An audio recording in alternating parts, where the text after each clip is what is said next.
Gwini cór Ianúis le agus a chura ardmhéire is trís límlaat ardmhéire san méid a rinne tú irid a bhlíonar san na Gaeilge. Is a aspect, is a cóide Gael. An gédal sias is mínlam ar mahan héin is a sarma bhean céile saibhín fírcinn fóilse ar I bhróid go dtí Áras an Uachtarán iniu ar an lá spéisialta seo. Lá spéisialta lániu mar go bhfuil muid comóradh 8 bliana ó inseilbhíodh céad Uachtarán hÉireann na Dr Dubhghlás de hÍde is cumála sin. Agus beidir ag tarn tas cúlra argéad Uachtarán agus na híireachtaí rinne sesin agus a goileacathe chun ádeanga cuimhnú agus an eartú. Tá muid inniu chun an Gaeilge féinne ceiliúra mar cuidas na híireachtaí foiile dhéanamh agin an Bliain seo. Bliain na Gaeilge 2008. Tá an Bliain fógrathe mar Bliain na Uachtaráin Gaeilge spéisialta dhéanamh úsát na Gaeilge a leathanú agus iad san beidir ar lá Gaeilge a bhealach do cúis na Gaeilge. Is mór an sása bheithagan se demáin irid se daoine éiscint mar go deireann take le chéile mar atá sibh ar deanga ar star agus ar nair cultúra ceiliúra as tá sibh take ó ceann na tíre nach bhfuil sibh ag brathan go háinnta. Galanta, tíreach mar a bhí de híta. Sa cúlúdar iniu agin tá scalári astróri, rírathóri, léirathóri, iriseóri, fáilseóri, ambassadóri de Bliain na Gaeilge, stát servíise agus ceoltóri, scríóri, montóri, agentóri, daoine tá sibh go léir, fírcinn fáilte roimh go léir. Daoine tá daoine linn. Tá ag gobar cuidacha san airlan príomháideach, daoine éile san airnal deonach agus cuidhá daoine ag gobar sa stát córas. Tá roinnt mhaig I take an Gaeltacht. Fírcinn fáilte muintear na Gaeltacht atá líon tróna. Agus fáilte roimh ileag iad san atá ag chur Gaeilge chun cín is cuma chun cuioine bhfuil si bheith déanamh sin. Gan buchas libh ileag as ochtan méid atá dhéanamh aici don teanga. Agus impí mar I bhleanach libh I úníireachtaí éasúile chun fís an críomhín even chun cín. Agus ar naig go hút le céile ar na nótláin atá roin.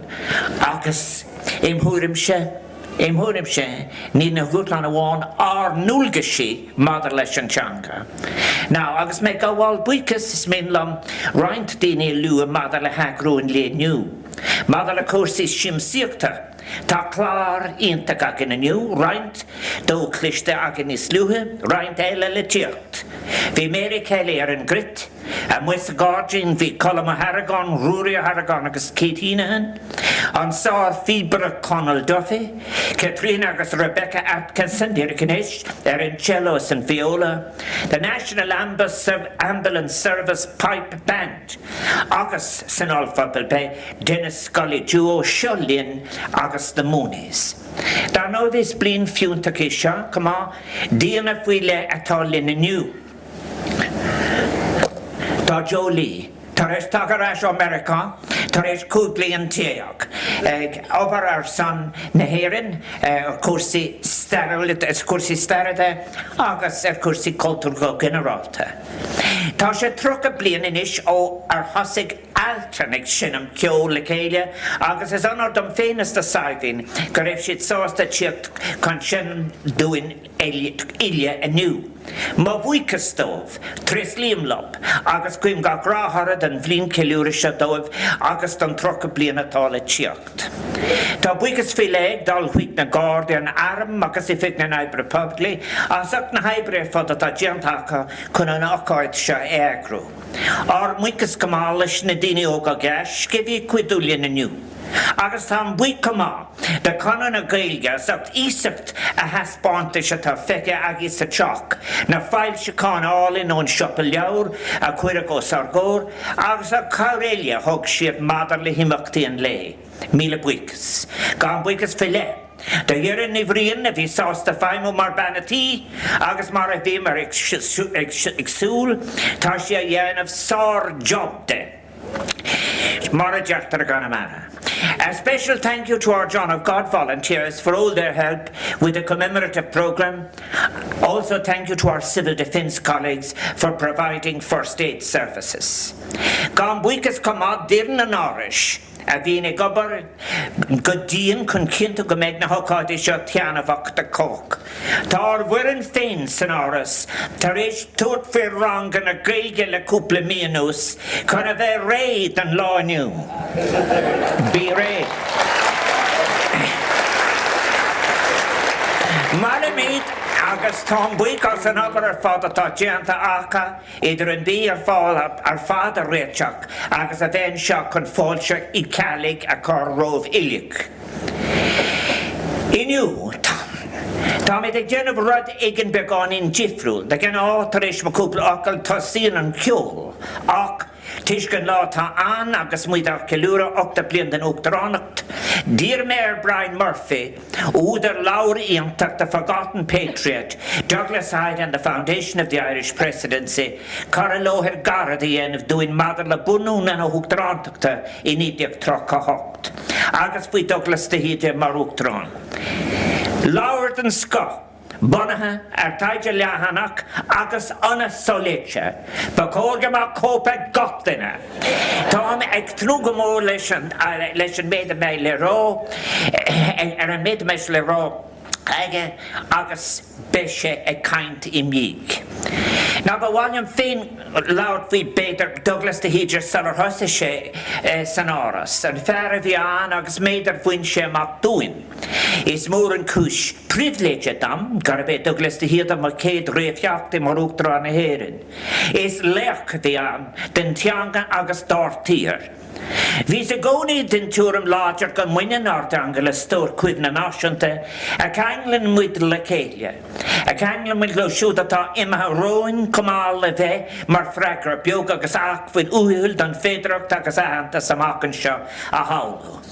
Agus tá sé irúnachanach de goibh nóimis agus gnéan mis macnamh ar gnéthe áirithe a bhfuil carréad gríce Dubhghlás de hÍde dáirtír. Ragach é gaslan riomh gros cumán agus tógan a lú óige sliga gálan de cuidiéits agus níos déine ina óige ros cumán. Ban seo a chuir sé anad dúla nuailge ar hasnú dó a galáiste na trinóide bailach lia, rinne sé stádir ar Frankis, Latin, Germanis, Gréigis agus Éifris. Agus éine stári ilse go luan a héal, Uachtarán ar cum an stáre galáiste na trinóide idir trocha héan, de bhar an gráóir a bhí agad an gailge agus ag le héadíile ar nós ón macnéil, bhanis sé conran a gailge. Bhí sé mar Uachtarán ar an ganród 8 nó go 3 gannédig sa cúideag.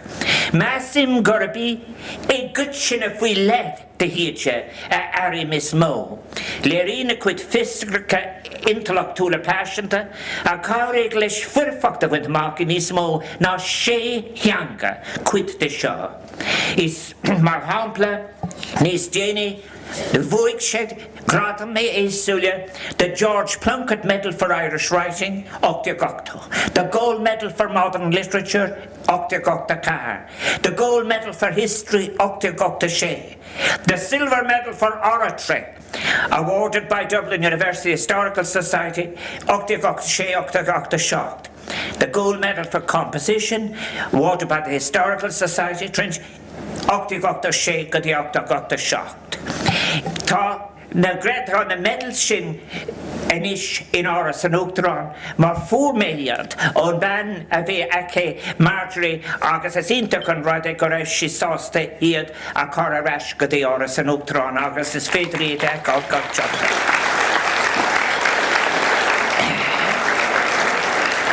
Is díl spráige cumán gra mór a bhí aige docail de scríneoireacht. Bhí love songs an connacht an 8 nó 3 féileacht as prós a bhéir agus a gailge ar ceanna na séhir ba bhó hábhachtaí bhí aige. Ach bhí sé thar a bheith neas blách freisin agus ba é pulitsún conara a bhí dul I dréis sé bhí mar cúistó Áras an gumann cé gur nearnan cumann céine 3 bhuail éileabre mhór a chur go mór le mór éachtaí stát éireannach neas blách. Gan bheith mí hábhachtach díobse ar taisam, gur bheith fírin in scéil, gur éirigh leis an ganra feachtas rathúla cruthú chun lá sír an náisiúnta dhéanamh lá éile Pádraig. Laistigh den teach hála raspánt tá buin mar a gúirt me ar bhú sé mé amach lena goláiste na tróda. Ná do bhar an grú mór a bhí aigad an Gaeilge agus le de héad eile mar Owen McNeil a lua me, agus funny se conra na Gaeilge, hic se go má an boile bhí an teanga. Fi na níl isiateag, fi an Gaeilge in an cuí. Fi láirt na Gaeilge tar éis feic titam. Now, ní an tíimre se tá taide nuagenta ag an Dr Wolf, agus é an tíim leis gur hála an titam is mó ó lár na níl isiateag. Tuigim gur túram contrátha sin, mar ceapan daoine eile go bhfuil sé titam ón seachta isiateag aráig. Ach mar hampla, bhí 4 milliún caintóirí Gaeilge ans na 83 agus bídar nach cúnda agus nach agus bailile mór na tíre. Agus is Hyde an Dr Wolf atá me ag tógant an na féiricis sin. Now, is álaigh bhí an Gaeilge á láirt ar bhain léthúil ag thart ar ceithreacha faoin géad, dahab faoin géad, den na daoine na blianta luatha den 810. Fin bliain 860, bhí líon na gaintóirí Gaeilge tite go 24. 24 faoin géad. Trína cuid séhir gan na Gaeilge bhí de hÍde géirí an titam sinna eis impú, agus ar bhain níos léna heasta go í cultúr Gaeilge na hÉireann a chuid nú.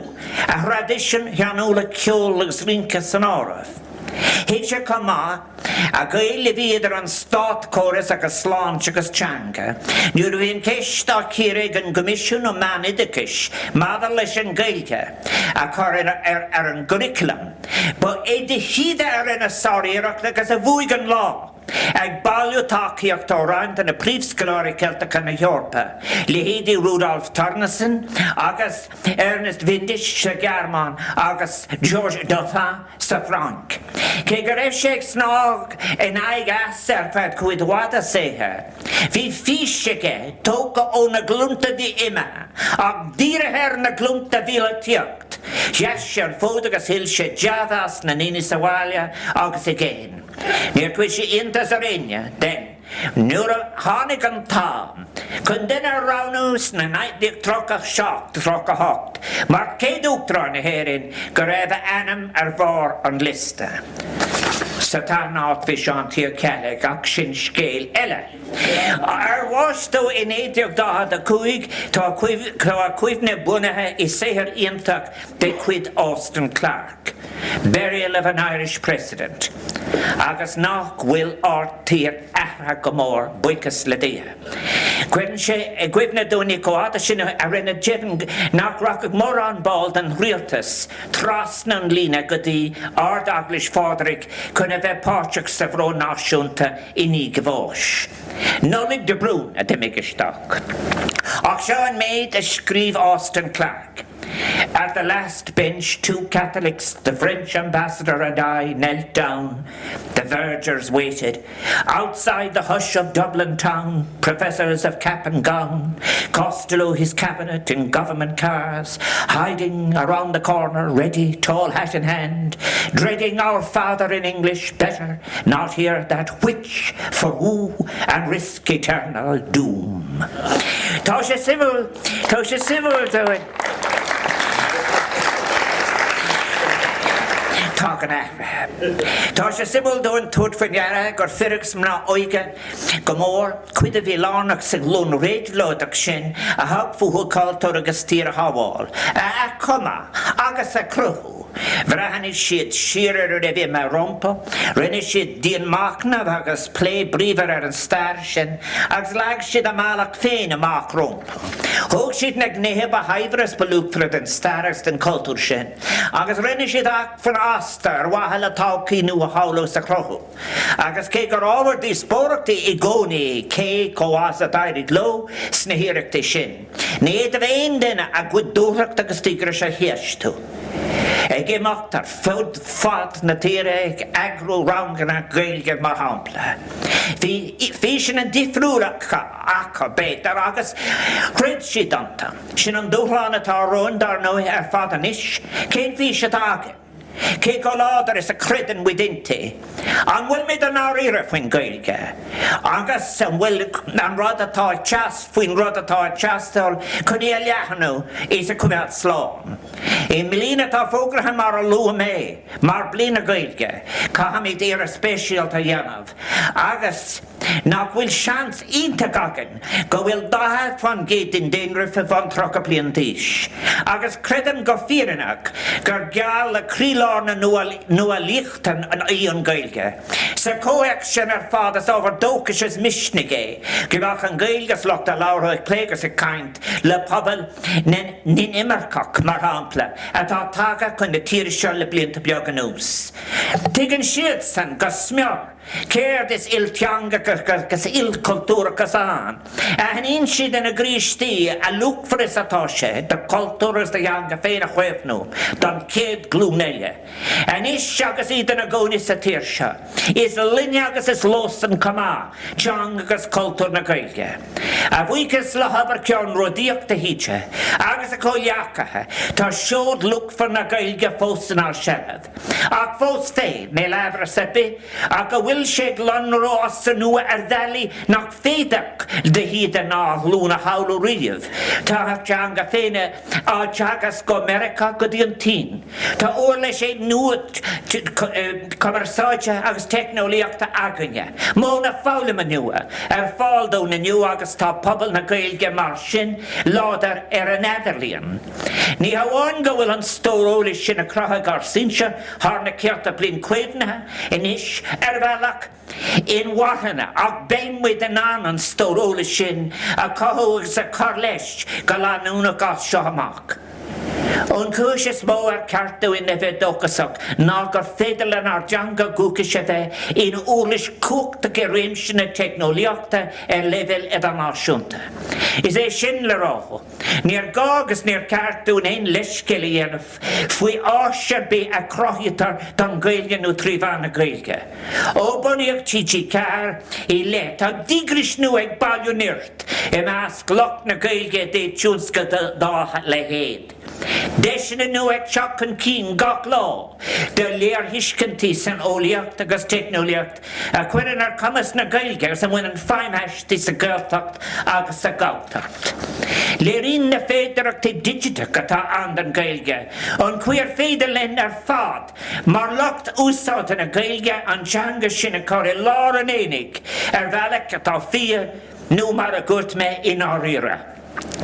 Ní sop in nát na scúba tá an seop a teanga eile, atá sé mar óram nua aimsear ar féidir le daoine de gachís dal a man fíor commersáide tríomhán na gailge. Ná cuirim is dálam a lóga or in féin an seo. Tá neart dúchláin roin mar pobl láthar na gailge. Ach tá neart deisina an comá. Má tá méid ilig dar éire faoin gailge. Bé méid an na deisina sin a hapú ar watha leis na dúchláin a hárú. Ach las ceart a bhaintas na skillan at aginne sa nua álaíocht, sa crothaíocht, sa pálaíocht. Ach ar éonní eile as an gred of mathúchanach agus spiridálta sa teangan, mar gné hábhacht ach dúin féin, agus dar muinta roin, agus sa nám i láthir. Inniu, tá mid bailile le céile chun fís an críomhín íhan agus go leacathe ceiliúra. Chun orda man agus sppraga thuairt an obair a meid ar siúlagans na blianta tá amach roin. Tá mid réinis leis an géad céimeile a lacu i dró fís bheonathe bheocanna. Sé sin úsáid na gailge sppraga agus a críomh scuil go bródúil, agus go fear leathan ar fud na tíre agus ar fud an dam. Ní gáda mar rá a go bhfuil gach aine sa pobl seo ag tuairt faoin obair seo hána féin. Mar focail scuir, is mén le má bhuicas críú le gháil libse as teachtainú agus as an méid atá gent agus atá le déanamh fós agi ar san na teanga. Gur míle maithaí is berbánacht.